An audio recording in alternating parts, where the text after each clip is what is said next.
The Legend of the Pineapple. Once upon a time, there was a woman who lived with her daughter Pina in a tiny hut in the village. They were poor, and the mother worked day and night to make both ends meet. No matter how hard she worked, though, she never got any help from her daughter. Pina was a lazy, spoiled kid who liked to play in the backyard all day. Whenever her mother asked for help around the house or tried to send her on an errand, she would always find an excuse by saying she can't find the object that was needed to complete that task.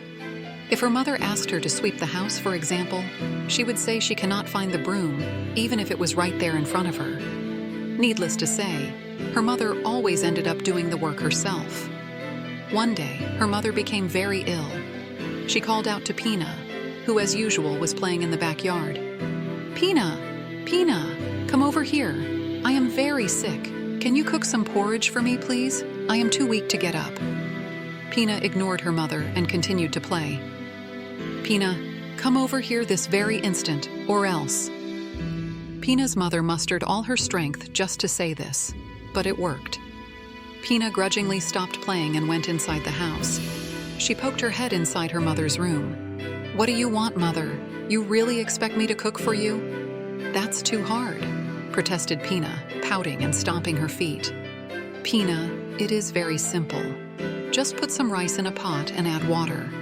Once the water boils, let it simmer for a while. Stir it occasionally with a ladle. Everything you need should be right there in the kitchen."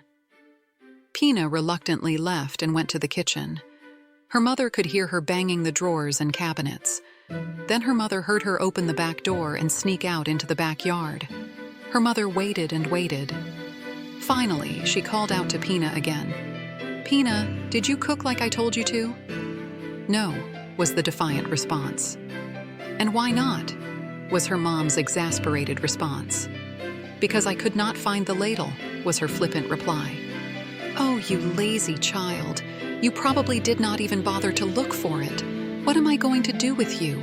Here I am, sick, and I cannot even count on you." Her mother wept bitterly. In her anger, she shouted, "I wish you would grow 1,000 eyes all over your head. Then you can find what you're looking for.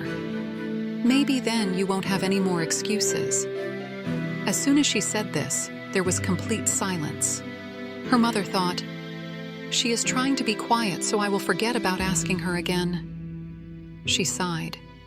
She waited a little bit to see if Pina would come back.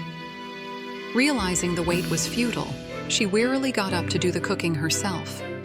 When she looked out into the backyard, Pina was nowhere to be found. She sighed again and said to herself, "That lazy kid probably went to a friend's house, so she did not have to do any more errands for me." Exhausted from the exertion, she soon went back to her room for a much-needed rest. Weak as she just tried to do everything by herself, having given up on any help from Pina. Hours passed by, and then days. Still no sign of her wayward daughter. With a heavy heart, she thought that Pina had ran away for sure. When she finally recovered from her illness, the first thing she did was look for Pina. No one had seen or heard from her. It was like she disappeared into thin air. Months passed, and still no sign of her. The mother felt bad for her angry outburst, and she feared that she might probably never see her daughter again. One day, she was sweeping the backyard where Pina used to play. For months now, she had noticed this strange plant growing on the very spot where she last saw Pina. By this time, the leaves of the plant had fully opened. Inside, she saw this strange yellow fruit that resembled a child's head with 1,000 eyes. 1,000 eyes. She suddenly remembered the spiteful words she used that fateful day. With horror, she realized that in the same way her mother's love had spoiled her daughter, so did her anger unwittingly curse her. Somehow, her daughter had been turned into this plant. To honor the memory of her beloved daughter, she named the fruit Pina. She took such loving care of it, like it was her own daughter. The fruit flourished so well that it bore more and more fruits, and became popular among the village and the entire country. Its name later evolved to piña, or pineapple in English. And that's how the pineapple came to be, according to folklore. named after a spoiled child who was cursed with 1,000 eyes.